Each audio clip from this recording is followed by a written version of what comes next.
Apa hukumnya jika kita sholat berimam kepada orang yang melakukan syirik? Orang yang syirik itu lain asyrakta, kalau kau syirik ya Muhammad, la yahbatanna amaluka, amalmu gugur. Orang yang syirik amalnya gugur. Contoh syirik apa? Cinta ditolak, dukun bertindak. Mbak dukun, perempuan ini mau aku pinang tapi dia menolak. Jadi ku ambil ini kukunya, ini bulu matanya, ini ludahnya. Tolong kau mantra. Akhirnya dimantra sama mandukun. Kakang telinga bosi mulut tusong kaki gitu kunci Allah. Kini minta agak syirik. Oleh sebab itu, maka imam ini mesti diganti. Adakanlah kudeta tak berdarah. Dihadiri oleh Pak Camat, Pak Kades, Pak Kua, dihadiri oleh Bapak dari Kejaksaan untuk jaksa penuntut umum. Lalu kemudian ada pula pengacara Pak Kapitra Ampera. Nah ini harus diganti ini, bermusyawarahlah. Karena kalau tidak, nauzubillah, rusaklah sendi-sendi agama. Apakah khilafah itu Pak Ustadz? Pengganti Nabi Muhammad SAW jenenge khalifah. Sistem pemerintahannya namanya khilafah. Nama lain dari khilafah imamah. Artinya ada pemimpinnya. Diangkat berdasarkan musyawarah. Maka diangkatlah Abu Bakar Siddiq berdasarkan musyawarah. Bagaimana dengan dakwah Hizbut Tahrir Indonesia? Apakah betul jalannya Pak Ustadz? Hizbut Tahrir didirikan oleh Syekh Taqiyuddin Nabhani dari Palestina. Dulunya sama dengan Syekh Hasan Al-Banna. Kata Hasan Al-Banna, kita untuk memperjuangkan mesti buat partai politik. Makanya ada partai politik Ikhwanul Muslimin, IM. Lewat partai politik lah ada anggota legislatif DPR. Lewat DPR lah keluar undang-undang. Tapi kemudian kata Syekh Taqiyuddin Nabhani, kita nggak usah pakai sistem partai-partai, nggak usah pakai demokrasi, langsung aja kita musyawarah, kita angkat langsung imam. Nah ini ijtihad masing-masing. Ini ijtihad Syekh Taqiyuddin Nabhani, ini ijtihad Syekh Hasan Al-Banna. PKS, nah itu pakai ijtihad Hasan Al-Banna, maka pakai partai politik, memilih anggota legislatif dari partai. PBB, Partai Bulan Bintang, kemudian P3, partai-partai yang menyuarakan umat Islam, PKB, PAN, memilih anggota legislatif. Setelah itu dia naik ke atas, dialah yang membuat peraturan undang-undang, membuat aturan-aturan tentang orang yang tidak mau bayar utang. Lalu si pemberi utang itu ikhlas. Wapi tenan. Kalau kita pinjam uang, maka kita bawa kertas, catat bayarnya tanggal berapa. Kamu mau bayar tanggal berapa? Saya bayar 2018. Bulan berapa? 2018 itu kan ada Januari, Februari, Maret. Bulan berapa? Bulan Januari. Tanggalnya tanggal 32. Ya raiso. Tanggalnya harus jelas. Setelah jalannya jelas, datang tagih. Nih, kamu yang nulis kemarin kan? Bayar apa enggak? Aku sedang susah nih, istriku mau melahirkan, kontrakan rumah belum bayar, ini orang stop, jangan cerita, aku tak sabar mendengarnya, sedih hatiku, meleleh air mataku, stop. Jadi gimana? Tunggu bulan depan. Fa in kana dzu usratin fanaziratun ila maisarah. Kalau dia kesulitan, maka tunda sampai dia lapang. Aku kasih 3 bulan meneh ya, cici loro telu, 3 bulan lagi, oke, 3 bulan. Setelah 3 bulan kita datang lagi, gimana bayar? Waduh, aku susah juga. Wa anta saddaqu khairul lakum. Kalau kau sedekahkan lebih baik, sedekahkan lebih baik. Tapi yang ngapal ayat ini jangan yang minjam. Ini sekarang yang jadi masalah yang ngapal ayatnya yang minjam. Ketika kita nagih, kamu bayar kapan? Wa anta saddaqu khairul lakum. Yang ngapal ayat itu yang ngasih pinjaman. Ini banyak orang salah hafal ayat sekarang. Apakah nanti sama-sama tidak bisa masuk surga Pak Ustadz? Yang berutang dan yang berutang. Kalau sudah diikhlaskan, maka dia dapat pahala. Mudah-mudahan yang sudah ikhlas jangan gugat lagi. Yang berutang mampu, tapi nggak mau bayar, memberi utang ikhlas. Bagaimana Pak Ustadz? Kalau di dalam hatinya ada ingin mengambil harta orang dengan cara batil, ris, tipu, zulm, aniaya, maka ingat di akhirat dia akan dituntut di hadapan Allah Subhanahu wa taala. Sekecil apa? Faman ya'mal misqala dzarratin khairan yara. Sebesar biji sawi kalau kau zalim kau akan dituntut di hadapan Allah. Nanti siapa yang aniaya dia akan memikul. Dulu punya utang panci, di akhirat mikul panci. Jangan heran nanti di akhirat ada yang mikul bakwan. Yang dulu makan 3 bayar 1. Hati-hati. Wa may yaghlul, siapa yang curang, ya'ti bima ghalla yaumal qiyamah, dia akan membawa kecurangannya hari kiamat. Pak Ustadz, bagaimana cara menyikapi pemimpin yang zalim? Datang, tegur dia. Hai pemimpin zalim, dulu bersikap adillah engkau. Aku rawani Pak Ustadz. Nanti ditangkap Satpol PP. Oke, doa saja, doa dari rumah. Ya Allah, lembutkan hati pemimpin kami. Allahumma aslih ulata umurina, berikan perbaikan-perbaikan pada pemimpin kami. Apa yang harus saya lakukan Pak Ustadz? Saya tahu keburukannya, tapi tak kuasa untuk memberitahunya karena dia jauh lebih tua daripada saya. Setiap orang menceritakannya. Kan ada tokoh masyarakat, sedulur-sedulur, sederek, sedoyo, kemudian ada nenek mama, ada tokoh adat, ada lembaga adat Melayu Riau. Kalau dia orang Melayu, kalau orang Jawa ada sesepuh-sesepuhnya, maka duduk bersama, dimusyawarahkan. Jangan tegur dia di depan orang banyak. Hei bapak yang zalim, itu meruntuhkan kehormatannya. Tapi diajak bermusyawarah, jangan bicarakan di warung kopi, tapi untuk kebaikan bersama. Doa, jangan lupa doa. Pemimpin kafir, gimana Pak Ustadz? Oh, tak ada tawar-menawar. Pilihlah pemimpin muslim yang beriman kepada Allah, kecuali tinggalnya di negeri mayoritas non-muslim. Pilihannya cuma 2, antara istri George Bush atau Donald Bebek. Itu tak bisa dia milih yang lain. Pak Ustadz, di kampung saya masih banyak ibu-ibu yang suka ghibah. Bagaimana cara menyikapinya? Ibu-ibu yang ghibah menanggung 3 yang paling besar. Yang pertama, ayu ibu ahadukum ya'kul lahma akhihi maitan fakaritumu. Di akhirat nanti dia memakan bangkai saudaranya. Yang kedua, amalannya diambil oleh orang yang dia ceritakan. Ibu-ibu yang diceritakan orang aibnya, sabar, ibu sedang menerima transfer amal. Yang ketiga, setelah amal dia habis, dosa ibu pula berpindah kepada dia. Hati-hati. Maka kalau ada mau ngajak cerita, hei, kamu sudah tahu anak saya hamil 3 bulan gak ada suaminya? Allahumma sholli ala sayyidina Muhammad. Enggak juga dia berhenti. Allahul qayyum la ta'khudhuhu sinatun wa la nawm. Insyaallah terbakar dia. Semoga sehat selalu ya Pak Ustadz. Amin. Tetap istiqomah. Amin. Pak Ustadz mohon doanya agar dimudahkan jodoh dan rezeki saya. Insyaallah. Nanti kita doakan yang belum ketemu jodoh-jodoh, yang sempit rezeki. Pak Ustadz, bagaimana caranya agar tetap istiqomah di jalan Allah? Yang pertama, tengok orang sakit. Besok pergi ke rumah sakit, tengok rumah sakit pematang rebah. Assalamualaikum Pak Security. Ya, saya mau nengok orang sakit. Kamar berapa? Semua yang di rumah sakit ini mau kutengok. Karena aku mau mengambil iktibar dari. Hanya saja kalau jenguk orang sakit jangan jujur. Jangan tengok orang sakit. Nampaknya nggak lama lagi gol. Kata orang kata dokter aku sudah mau mati Ustaz Somad. Betul. Siapa yang bilang Bapak mau mati? Dokter itu lebih dulu mati daripada Bapak. Semangat. Allahu Akbar. Sehat dia. Pas kita pulang sakit dia balik. Yang kedua, tengok orang mati. Kalau nampak bendera warna putih, mampir, tengok, buka penutup wajahnya, cium. Sesama laki-laki. Yang perempuan jangan. Ngamuk laki dia. Rasakan. Tengok ke liang lahat, tengok. Yang dulu kaya, rumah besar, mobil besar, bini besar. Tapi ternyata begitu mati, masuk ke ruang 2 meter kali 1, masuk ke liang lahat. Janganlah mau disanjung-sanjung, engkau digelar manusia agung. Jasad terbujur, keranda diusung, maka yang kau mati, yang kau bawa hanya amal soman.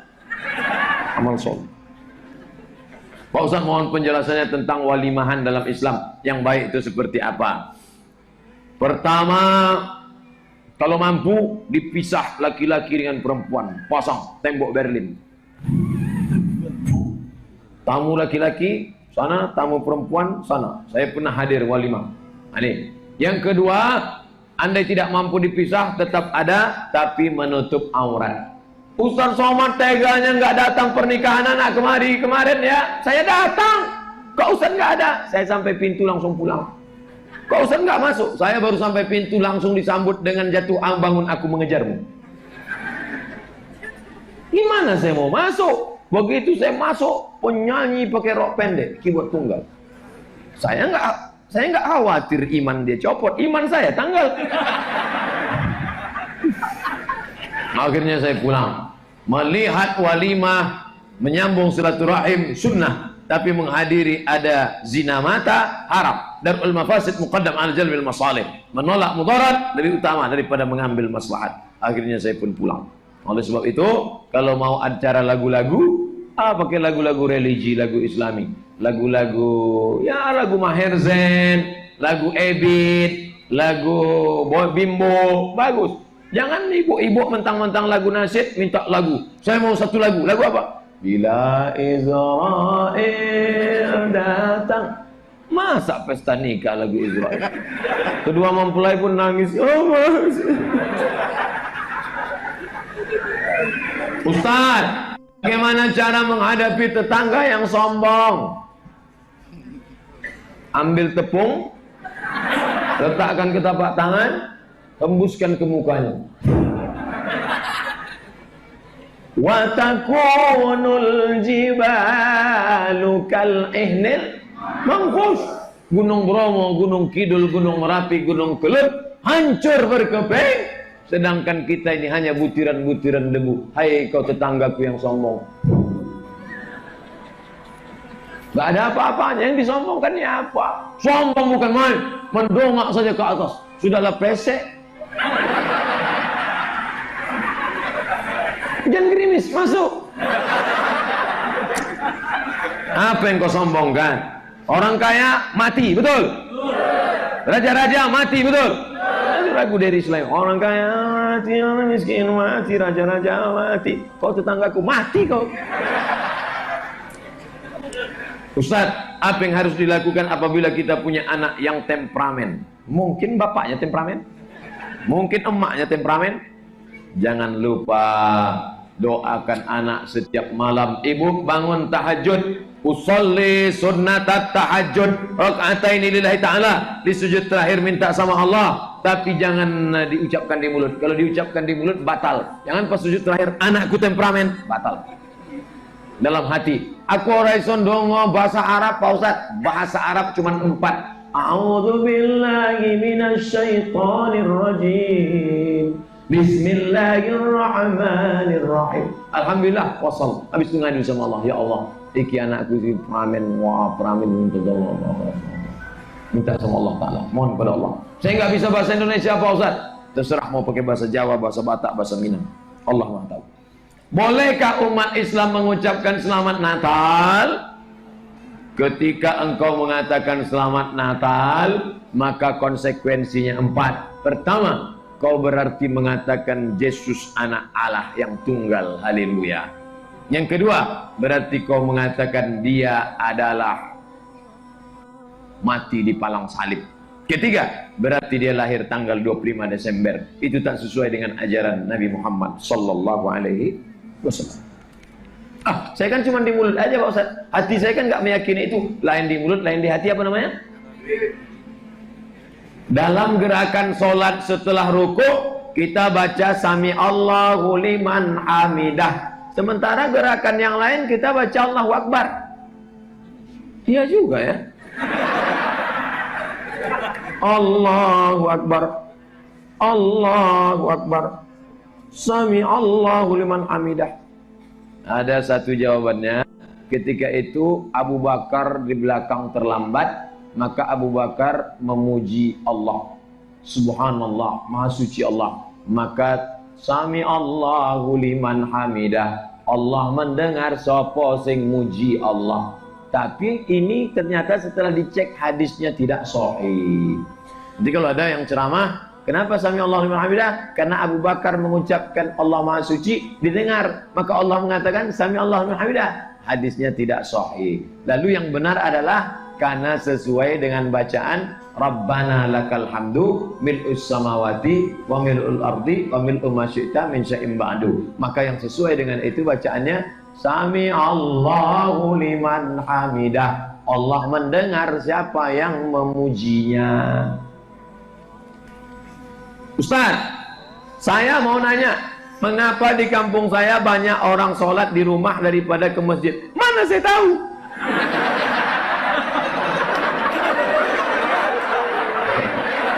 Mungkin mereka belum ikut ngaji malam ini. Insya Allah setelah ngaji malam ini mereka ke masjid. Karena ada juga sebagian ustaz di kampung kami yang berpendapat sholat itu bisa di mana saja, nggak perlu harus ke masjid katanya. Nggak benar. Mengapa banyak juga di kampung kami yang tak suka dengan jamaah tabligh? Kamu nggak suka jamaah tabligh, kenapa? Karena jamaah tabligh itu pakai jenggot. Nabi Muhammad pakai jenggot. Yang sudah berjenggot jangan ngejek yang nggak pakai jenggot. Yang nggak pakai jenggot jangan ngejek yang nggak berjenggot. Sampai niki wedus. Kata yang berjenggot, kata yang nggak berjenggot. Tentu yang berjenggot marah. Aku kambing, kau anjing katanya. Akhirnya bertinju gara-gara bulu. Bertinju hanya gara-gara bulu. Yang sudah berjenggot mantap, api, tenan. Yang sudah berjenggot silakan jenggot, bagus. Jangan dikepang.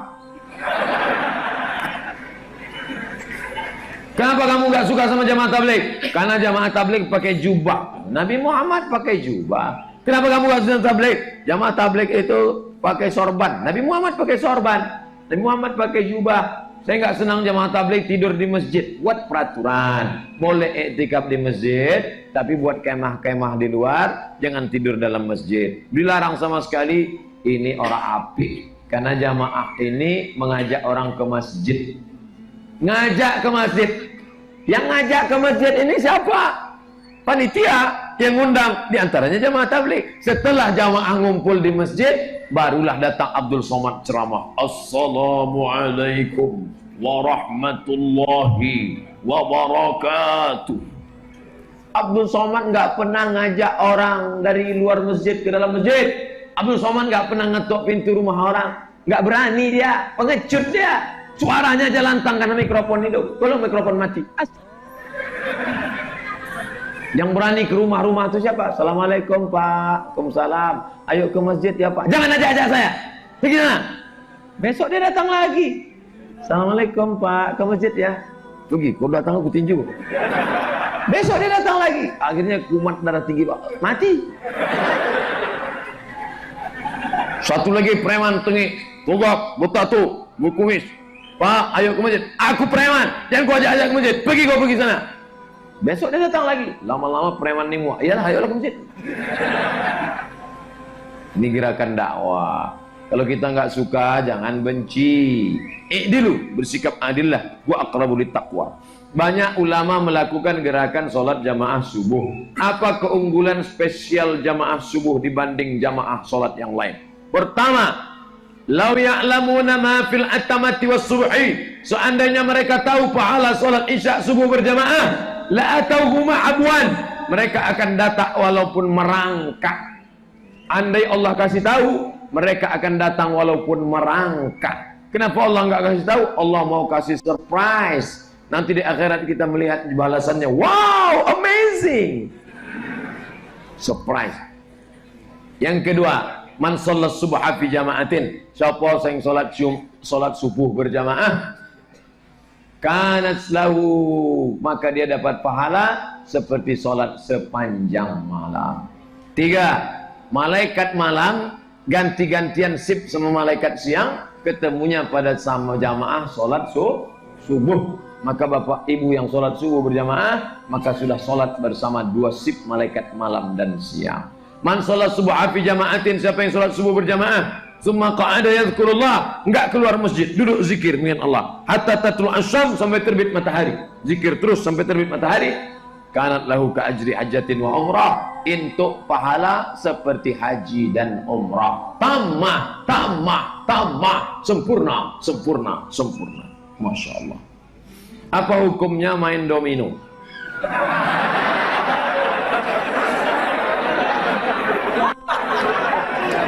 Untuk refreshing otak saja.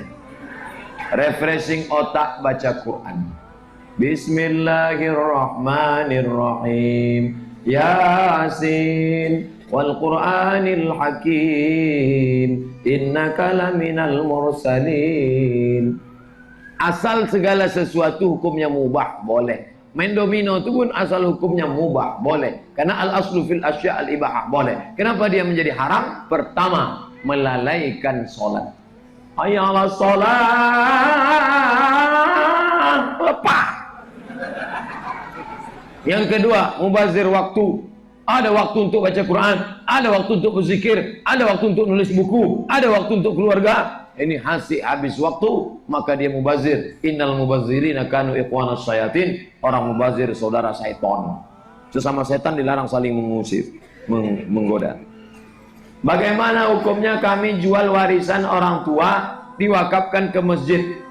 Seperti sementara tak ada wasiat dari orang tua. Duit 1 M, 1 miliar, bukan 1 ember, 1 miliar. 250 juta, 250 juta, 250 juta, 250 juta, 250 juta. Kebetulan anaknya 4, tak ada ahli waris yang lain. 250 habis. Dah, selesai itu datang anaknya yang 1. Aku wakafkan 250 juta ini untuk sekolah MDA lillahi ta'ala. Mantap, mengalirlah pahalanya. Dia dapat, bapaknya pun dapat. Kalau dihadiahkannya pahalanya untuk bapaknya, maka andai tak dihadiahkannya, anak berbuat, orang tua dapat cash and carry. Bagus, tak masalah. Nah, jadi tidak perlu ada wasiat. Apa hukum bagi perempuan sudah menikah tapi tidak diizinkan orang tua dan dia tetap menikah tanpa izin orang tua? La nikaha, tidak sah nikah illa biwaliyin, kecuali dengan wali, wa syahidai adlin, dan 2 saksi yang adil. Maka rayu-rayulah bapak ini. Kenapa dia tak mau? Oh, mungkin karena calon suami itu nggak sesuai sama dia. Dia kebetulan orang Jawa, calon mantunya orang Batak. Dia tak mau. Jatuh derajat kita. Masa dari mas langsung jadi tulang? Aku orang gelem nek bojomu iku wong Batak. Aku wong Jawa.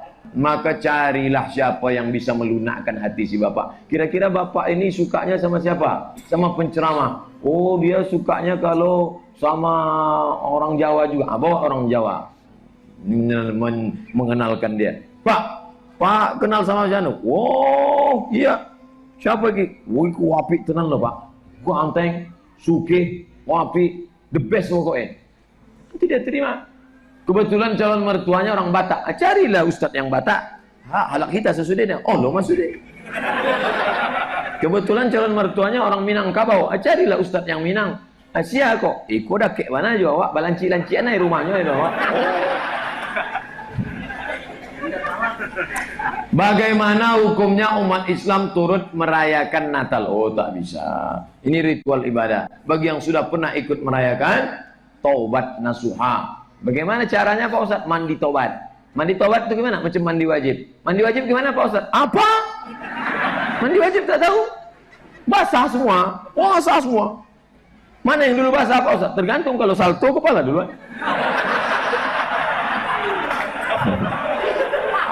Sesudah itu barulah sholat sunat taubat.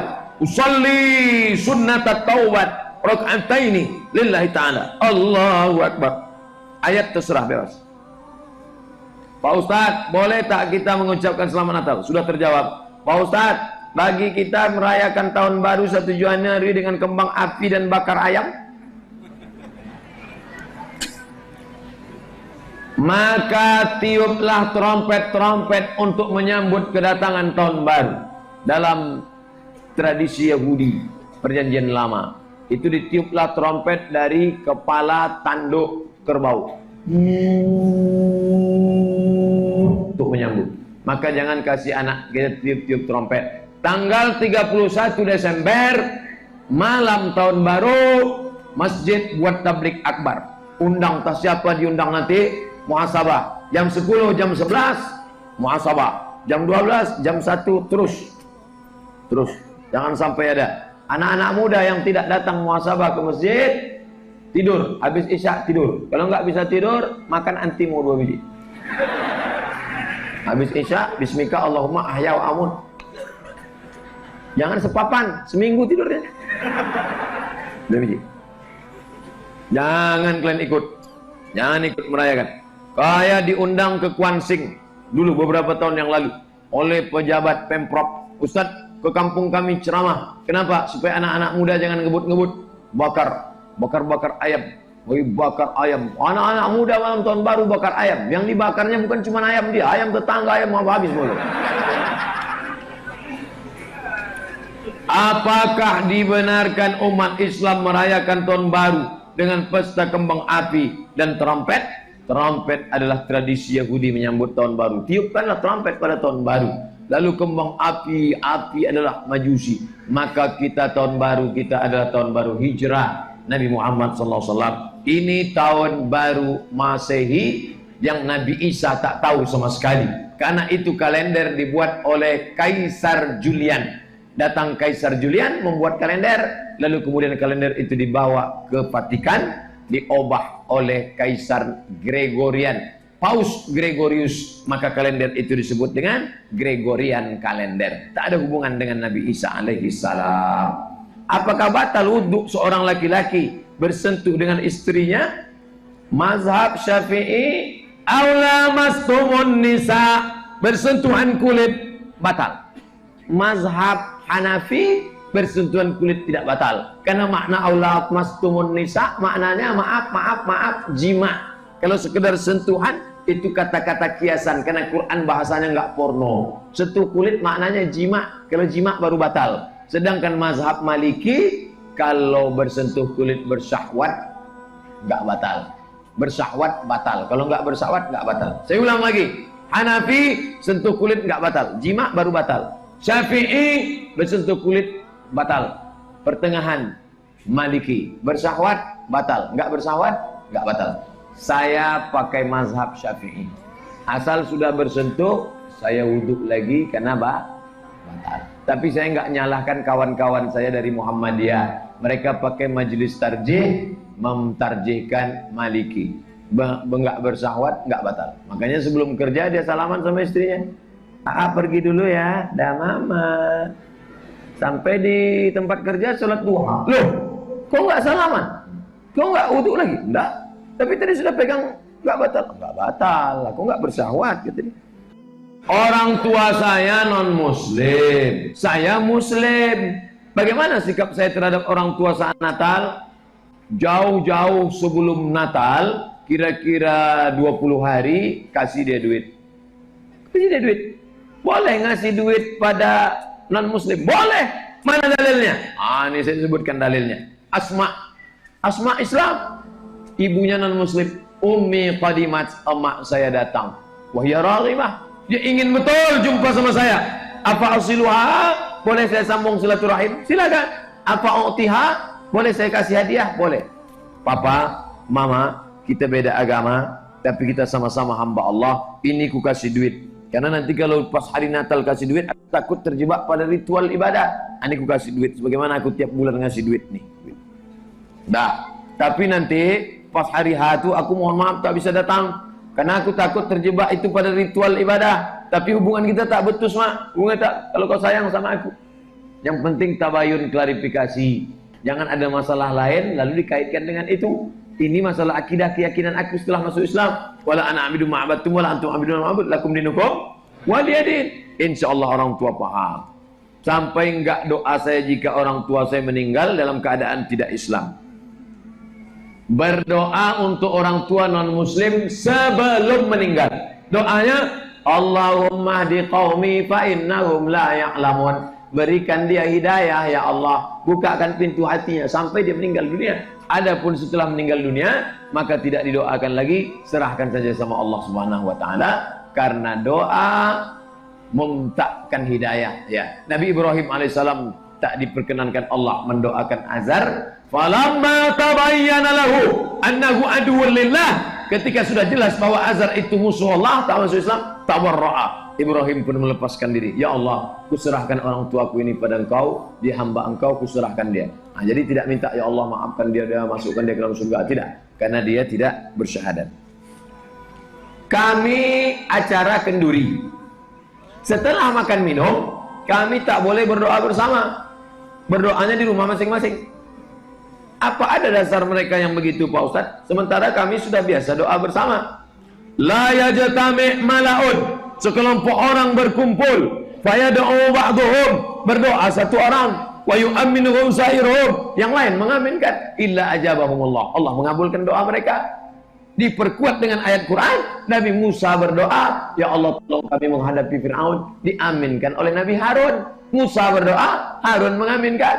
Jibril berdoa, Muhammad pernah mengaminkan. Mu'dan liman adraka Ramadan falam yughfarlah, amin.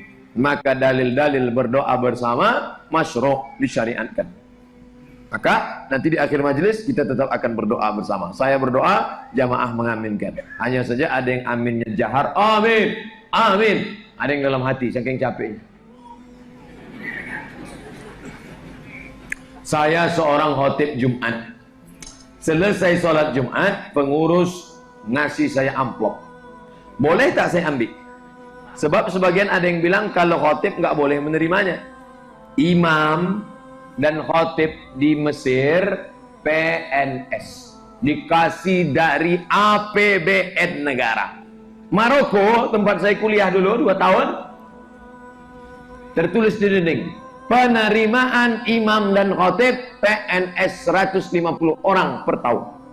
Jumlah rakyat Maroko 30 juta, Indonesia 300 juta lebih kurang. Maka kalau pakai itu, kalau di Maroko 1 tahun 150 orang, di Indonesia idealnya diangkat imam dan khotib 1 tahun 1.500 imam PNS diangkat. Pekanbaru, imam dan khotib diangkat melalui program Pemda, namanya Imam Paripurna. Gajinya berapa? Saya tak tahu, tanya sendiri. Islamic Center Pasir Pangarayan Rokan Hulu, imam itu digaji 15 juta 1 bulan. Gaji pokoknya, belum lagi uang tunjang, uang sikut, uang sundul, uang sifat. Imam dan khatib Masjidil Haram, Syekh Abdul Rahman Sudais, Syekh Su'un As-Suraim, di atas 100.000 rial. Digaji oleh pemerintah. Dari mana? Baitul Mal. Oleh sebab itu, maka kalau tidak mau dikasih dari uang sodakoh jamaah, maka dari Baitul Mal. Baitul Mal itu apa? Ini Baitullah, tempat sholat. Di samping Baitullah dibangun Baitul Mal, rumah harta. Dari mana isinya? Zakat, wakaf, infak, sedekah, wasiat. Itu diisikan. Itulah untuk gaji guru. Gaji guru MDA 300.000 sebulan, digaji 3 bulan sekali. Mau makan apa anak-anak kita? Maka jangan heran anak kita nggak paham Quran, gurunya tidak digaji. Tapi kalau guru matematika, guru fisika, guru komputer, guru kimia, oh, masya Allah. Kalau suatu mari kita perhatikan gaji guru agama Islam. Apa dampak bagi kaum yang sudah makan riba? Sementara sistem perbankan kan sudah seperti sekarang, beralihlah ke bank syariah. Bank syariah menuju syariah. Ustadz sendiri transfer gajinya dari mana? Transfer gaji dari UIN ke saya melalui BRI Syariah. Tapi saya juga punya akun di Bank Syariah Mandiri. Duitnya banyak Pak Ustadz? Enggak, akunnya aja banyak. Duitnya banyak. Apa boleh uang masjid dipinjamkan? Tak boleh. Kenapa? Karena uang masjid milik umat, bukan milik pengurus. Ustadz kan bukan pengurus, saya ketua masjid. Yang macam-macam, ini ketua masjid nih. Datanglah jamaah, Ustadz Somad pinjam duit masjid, tidak bisa. Pelit sekali Ustadz, itu bukan duit aku, itu duit umat. Aku yang megang. Kalau sampai kuberikan, nanti di akhirat aku akan minta tanggung jawab di akhirat, mencari satu-satu di padang mahsyar. Di padang panjang aja payah jumpa, lagi padang mahsyar. Kau marah di sini tak apa-apa. Lebih baik kau marah sama aku di dunia daripada Allah marah sama aku di akhirat. Akhirnya saya tak di SMS-nya lagi. Tak apa-apa, tak masalah. Saya seorang kepala rumah tangga. Istri sudah disuruh pakai hijab, anak gadis sudah disuruh juga, tapi mereka tetap buka hijab. Gimana hukum bagi saya Pak Ustadz? Kasihan. salah setting dari awal. Apa boleh buat? Dai kambing bulat-bulat. Maka yang lajang-lajang, yang kalian yang belum nikah, yang masih sebelum nikah kalian harus jelas MOU-nya. Adinda, kalau nanti jadi nikah dengan aku, kau mesti pakai hijab, anak-anakmu jadi mesti pakai hijab. Kalau kau mau, kupinang kau dengan bismillah. Tapi kalau kau tak mau, bunga bukan setangkai kumbang, bukan seekor patah tumbuh, hilang berganti, hilang satu tumbuh seribu. Itu. Apa kata dia? Bang, aku tak berpisah, tak bisa berpisah dengan kau. Kalau sampai kau tinggalkan aku, matilah aku, hancur dunia. Wah, mantap. Tapi di sinetron-sinetron aja tadi. Bagaimana hukum sebenarnya kalau pacaran, Pak Ustadz? Ada nggak pacaran Islami? Pacaran syariah? Gimana caranya? Setelah nikah. Kemarin saya di Jakarta, diundang jamaah. Sampai di situ ibu ini nunjuk, Ustadz Somad, tengok itu anak saya yang terakhir pacaran terus. Anaknya sudah 2 tapi pacaran. Loh, kok pacarannya setelah nikah? Karena dia saya jodohkan. Baik, laki-laki ini yang nikah kan, akhirnya pacarannya setelah nikah. Sampai punya anak 2, terus mana-mana berdua terus. Adapun yang satu ini, enggak. Yang artis-artis di sinetron ini enggak. Yang di infotainment enggak. Pacarannya 5 tahun, nikahnya 5 bulan. Oleh sebab itu maka jangan ada pacaran. Enggak pacaran Pak Ustadz, cuman tahajud call aja. Dek, bangun tahajud ya. Setan tidak pernah mengajak berzina. Ingat, setan tak pernah mengajak berzina. Kami kuliah sekolah dulu di Nurul Falah Air Molek. Saya Ustadz Saril, tak ada kami pacaran-pacaran. Sikit-sikit ada sikit. Tanya Ustadz Saril. Boleh tanya yang lain. Tanya kawan-kawan saya sekolah, ada tak Ustadz Somad itu dulu punya pacar-pacar? Kalau ada yang ngaku-ngaku, itu dapat dipastikan pencemaran nama baik. Apa hukum melaksanakan sholat sunat 2 rakaat sebelum fardu Jumat? Hukumnya sunat menurut mazhab Syafi'i. Dalilnya mana? Setiap sholat fardu pasti didahului 2 rakaat. Sholat fardu pasti ada di qobliyahnya 2 rakaat. Sholat Jumat itu sholat fardu atau tak fardu? Fardu, maka didahului 2 rakaat. Sahabat Nabi melaksanakannya. Nabi melaksanakannya. Mana ada Nabi melaksanakannya? Dulu Nabi tak melaksanakannya Pak Ustadz. Buktinya langsung naik ke atas, tak ada sholat sunat. Nabi sholat sunatnya di kamar, bukan di kasur. Apa hukum menjadi makmum saat sholat? Mau tahu dalil-dalil qabliyah Jumat? Buka buku 37 masalah populer ditulis oleh Abdul Somad LCMA. Oh, Ustaz mau jual buku ya? Tidak, download gratis di Play Store. 37 masalah populer, download. Mau dicetak, silakan cetak. Boleh kami cetak Ustaz? Boleh. Boleh kami bagi-bagi ke masjid? Silakan. Kalau kami tulis di sampulnya coblos nomor 2, jangan. Apa hukumnya menjadi makmum saat sholat diimami seorang pezina dalam kehidupan sehari-harinya? Ini orang fasik. Berimam kepada orang fasik ini menurut mazhab Hambali tak boleh. Keras mazhab Hambali, imam fasik. Wallahu la yahdil qaumal fasiqin. Allah tak memberikan hidayah pada orang yang fasik. Nauzubillah. Apa hukumnya bagi umat muslim jika mengucapkan selamat Natal? Sudah. Suara wanita kan aurat. Bagaimana wanita membaca Quran di depan banyak kaum laki-laki? Ini enggak enak saya jawabnya. Yang ini kawan, yang ustazah ini kawan juga. Tapi apa boleh buat? Izinkan saya minum dulu baru saja.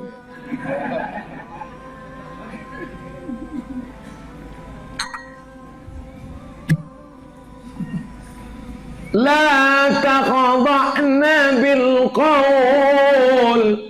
Janganlah kamu bersuara mendayu-dayu, mendesah-desah.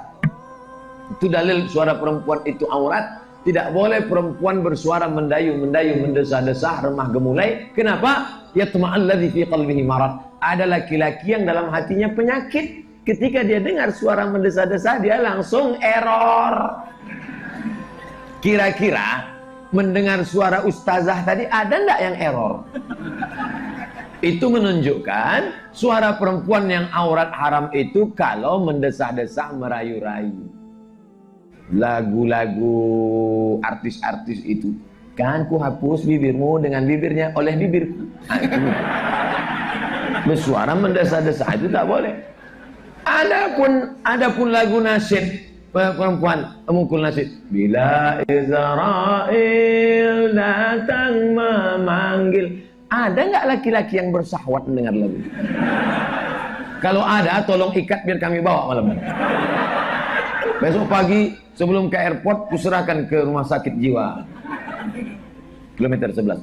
Jadi suara yang haram tak boleh itu suara mendesah-desah, merayu-rayu. Makanya ibu jangan mendesah-desah. Assalamualaikum. Waalaikumsalam. Di mana nih? Sungai Lala. Jangan. Assalamualaikum. Waalaikumsalam. Mana Sungai Lala? Salah sambung. Iya.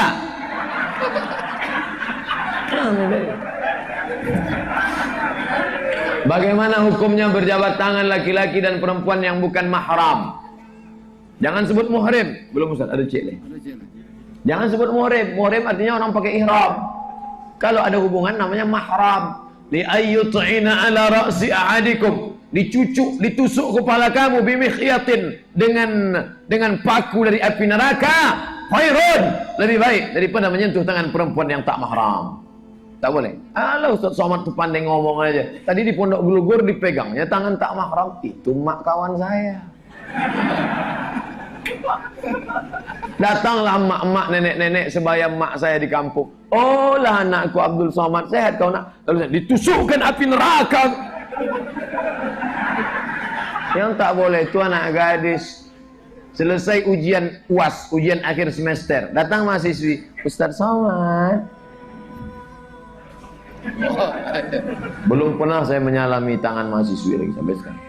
Memenuhi undangan hukumnya wajib. Bagaimana kalau undangan dari non-muslim yang acaranya di rumah non-muslim? Acaranya apa? Acara ritual agama? Jangan. Acara arisan? Silakan. Minumnya? Kasih minum kaleng. Minum kaleng. Minum kaleng itu kan tidak bekas minumnya. Makanannya? Makan nasi bungkus. Maka kita saling menjaga. Maka kita jaga, kasih tahu juga dia. Friend, bro, jangan kau nanti pakai piring, pakai mangkuk. Kalaupun pakai catering muslim food. Muslim food artinya kaki muslim. Food pakai dal, jangan pakai ta. Foods, itu kaki. Ala hadhihi niyah al-Fatihah.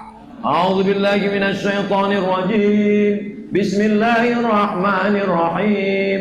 Alhamdulillahi rabbil alamin. Ar-Rahmanir Rahim. Maliki yaumiddin. Iyyaka na'budu wa iyyaka nasta'in. Ihdinas siratal mustaqim. Siratal ladzina an'amta 'alaihim ghairil maghdubi 'alaihim waladdallin. Amin. Rabbana ighfir lana dzunubana, ampunkan dosa kami ya Allah. Wali walidaina, kedua orang tua kami ya Allah. Wali abaina, ayahanda kami yang sudah mencarikan rezeki yang halal untuk makan sekolah kami ya Allah. Wali ummahatina, ibu mak kami yang sudah melahirkan kami meregang nyawa bersimbah darah ya Allah. Allahumma ighfir lahum warhamhum wa'afihim wa'fu anhum, maafkan silap salah dosa mereka ya Allah. Allahumma ja'al quburahum rawdatan min riyadil jinan, jadikan kubur mereka salah satu dari taman surgamu ya Allah. Wala taj'al quburahum hufratan min hufarin niran, jangan jadikan kubur mereka salah satu dari lubang neraka-Mu ya Allah. Rabbana hab lana minas salihin, jadikan anak-anak kami anak-anak yang soleh dan solihah ya Allah. Allahumma ja'alhum min hufazil Quran, jadikan mereka penghafal Quran ya Allah. Allahumma dafa'na al-ghala wal waba wal fasha wal riba wal zina wal khamr wal munkar, jauhkan anak-anak kami daripada riba, zina, narkoba, jauhkan dari pacaran, daripada perbuatan keji dan mungkar ya Allah. Allahumma rzuqna imaman adila, berikan kami pemimpin yang adil ya Allah. La tusallit alaina man la yakhafuka wa la yarhamuna, jangan kau angkat pemimpin kami orang yang tak takut padamu dan tak sayang pada kami ya Allah. Allahumma la tada' lana dzamban illa ghafartah wa la dainan illa qadaitah, segala hutang piutang kami tolong kami membantu melunasinya ya Allah. Wala musafiran illa wasaltah, yang akan musafir sampai ke tujuannya dengan selamat ya Allah. Wala maridan illa syafaitah, yang kau uji dengan penyakit angkat penyakitnya, sembuhkan saudara-saudara kami ini ya Allah. Wala aziban illa zawajtah, yang akan menikah berikan jodoh yang soleh dan solihah ya Allah. Wala raghiban illa anjabtah, yang ingin punya anak kasih anak-anak yang soleh dan solihah ya Allah. Wala hajatan min hawaijid dunya laka ridha wa lana fiha salah, segala hajat kami di dunia dan di akhirat baik bagi kami dan engkau ridha illa qadaitaha, tunaikanlah dan mudahkanlah ya Allah. Rabbana atina fid dunya hasanah wa fil akhirati hasanah wa qina azabannar. Wa sallallahu ala sayyidina maulana Muhammad wa ala alihi wa sahbihi wasallam walhamdulillahi rabbil alamin. Taqabbalallah